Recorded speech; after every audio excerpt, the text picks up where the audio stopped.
Brazilian police are investigating the robbery of U.S. Olympic gold medal swimmer Ryan Lochte, who was held up at gunpoint by men impersonating police in Rio de Janeiro as he returned to the athletes' village from a party in the early hours of Sunday morning. There had been conflicting reports about the incident, but on Sunday Lochte revealed the full terrifying details. "We got pulled over, in the taxi, and these guys came out with a police badge, no lights, no nothing, just a police badge, and they pulled us over," the 32-year-old swimmer told NBC's Today program. "They pulled out their guns.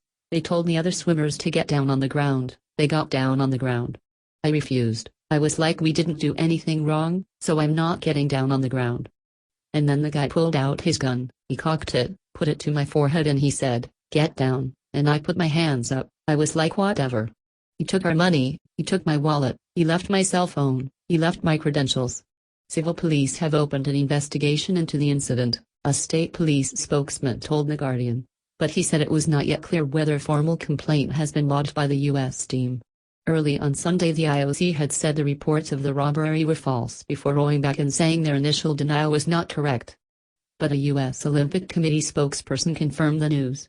According to 4 members of the U.S. Olympic swimming team, Gunnar Bentz, Jack Conger, Jimmy Fagan and Lochte, they left a party early Sunday morning in a taxi headed for the Olympic Village, the spokesperson said. Their taxi was stopped by individuals posing as armed police officers who demanded the athletes' money and other personal belongings. All 4 athletes are safe and cooperating with authorities. Lochte's mother, Ileana, described the incident to USA Today. "I think they're all shaken up. There were a few of them," she said. "They just took their wallets and basically that was it." The Washington Post spoke to the Brazilian swimmer Thiago Pereira's spokesman, Flavio Perez, about the story. Thiago Pereira and his wife Gabriela Paul-Eddy were in Club France, the French house in Brazil, and they were celebrating the birthday of a friend in common, said Perez. Lochte was also in the same place, commemorating the same birthday. Ryan and Thiago are friends. Thiago and his wife left earlier. They left alone, the two of them. Thiago and his wife went back to their hotel. Then Thiago, on finding out what happened, called Ryan. Ryan as well, and Thiago said that the robbery, according to Ryan, was in the taxi. The taxi was robbed. The 32-year-old swimmer has won 6 Olympic gold medals, including his most recent victory as part of the USA's 4x200 m freestyle team in Rio. He is not the first athlete to suffer from a criminal attack. Crime has been a major concern for these Olympics. After more than a decade of falling murder and mugging rates, numbers have increased over the past 2 years. In the run-up to the Games, there were several incidents.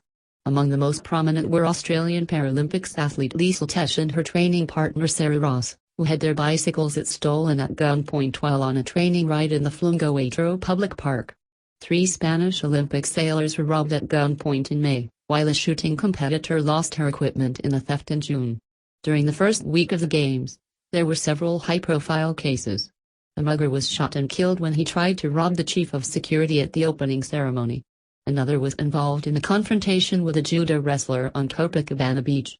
Outside the Olympic venues, the huge security presence, 22,000 soldiers have been deployed in addition to more than 60,000 plus police, has led to heightened tensions in some areas. On Wednesday, a state trooper was shot, and subsequently died of his wounds, after he mistakenly drove into a favela controlled by drug traffickers. In the subsequent hunt for his killers, several residents have been killed or injured. Police, or people dressing up as police, often appear to be the perpetrators of crime. Last month, a New Zealand jiu-jitsu martial arts expert Jason Lee was abducted and robbed by 2 military police, who initially claimed they were fining him for not carrying his passport. He lodged a complaint and was subsequently so concerned about his safety that he left the country. According to Amnesty, Rio's police killed 1,519 people in the 5 years up to August 2015, almost 1 in 6 killings in the city.